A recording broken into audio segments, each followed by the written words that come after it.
sommes à Strasbourg, à l'hôtel Mercure, pour la première édition des rencontres vinicoles. Et c'est une première, on se disait qu'il était important de faire rayonner notre salon dans cette belle capitale.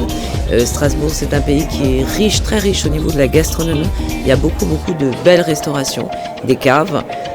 Voilà, donc on s'est dit que c'était intéressant pour nos vignerons de venir à la rencontre de nos amis alsaciens. Le vin ne va pas sans la gastronomie et donc on a associé sur cette première édition de très beaux produits, des jambons ibériques, des foie gras bien sûr, nos amis du Crocodile qui nous ont livré toute leur gourmandise. Il y a beaucoup de belles maisons de vin, de belles maisons de gastronomie, de gourmandise qui se rassemblent. La gastronomie est aussi importante en Alsace que la religion, le football. Et on a l'impression que bien se tenir en Alsace à table, c'est bien se tenir tout court. C'est-à-dire qu'on a l'impression que la gourmandise, c'est un état de fait, c'est l'art de vivre. Voilà. En Alsace, vous pouvez boire aussi bien des Bourgognes, des Bordeaux, de la vallée du Loir, et puis bien sûr l'Alsace, ou la Provence et le Languedoc. Donc l'Alsace, c'est la région la plus ouverte de France, la plus hospitalière, la plus altruiste, on va dire, la plus généreuse. Et donc c'est pour ça que finalement être en Alsace, c'est vraiment être au cœur de l'Europe. L'association des sommeliers est parrain un petit peu de cette manifestation que nous soutenons parce que nous aimons toujours également que nous allons vers les vignerons, nous aimons également que le vigneron vienne à nous. Et je crois qu'aujourd'hui nous avons un panel extraordinaire de toutes les régions viticoles. J'ai rencontré beaucoup de mes collègues du nord et du sud de l'Alsace. Comme c'est un salon que nous soutenons. Nous avons également les cavistes qui sont toujours partenaires de cette opération également parce que les vignerons ici présents sont également représentés chez les cavistes et chez les restaurateurs. Nous sommes au salon aujourd'hui parce qu'on travaille avec Sophie et l'agence Force 4 et on a déjà participé au salon Rencontres vinicoles à Paris et donc on a décidé de revenir à Strasbourg.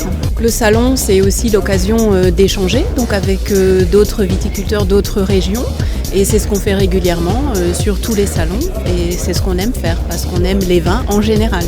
Donc je suis là pour trouver des bons contacts afin de commercialiser les produits en direct via les CHR, c'est-à-dire café, hôtel, restaurant. 2 ou 3 bons contacts au niveau agent spécialisé qui me permettront sûrement d'augmenter mon volume commercialisé. On est un petit peu aux antipodes, nous on est vraiment à l'extrême sud. Donc on a des vins qui sont bien différents de ceux qu'on peut trouver ici, donc il y a de la place pour tout le monde. Ça a été une belle journée et les vins ont été appréciés, donc comme quoi c'était pas une si mauvaise idée de venir aujourd'hui. Au niveau commercial, on travaille beaucoup avec les agents et c'est vrai que sur la région de Strasbourg, pour l'instant on n'a personne, donc c'était l'occasion pour moi dans un premier temps de rencontrer des agents, mais on a aussi rencontré pas mal de restaurateurs. Donc si ça peut déboucher sur des commandes, tant mieux, mais c'est vrai que la priorité c'était effectivement de trouver des agents. Enfin, j'en ai vu 4 et dont un avec qui c'est très bien parti, je pense. Donc ça devrait se concrétiser. On est venu un peu sur la pointe des pieds, voir comment ça se passait, sans savoir ni qui venait, ni comment. Voilà, donc c'est une première pour nous. Là, j'ai 2 bonnes touches, on va dire, sur ce qui était prévu, en fait, un prévu, l'autre non prévu. Donc pour moi, je pense que déjà que c'est positif. Après, j'ai vu pas mal de restaurateurs en direct. Donc les gens étaient très sympathiques et je tiens à dire que l'organisation était sans faille.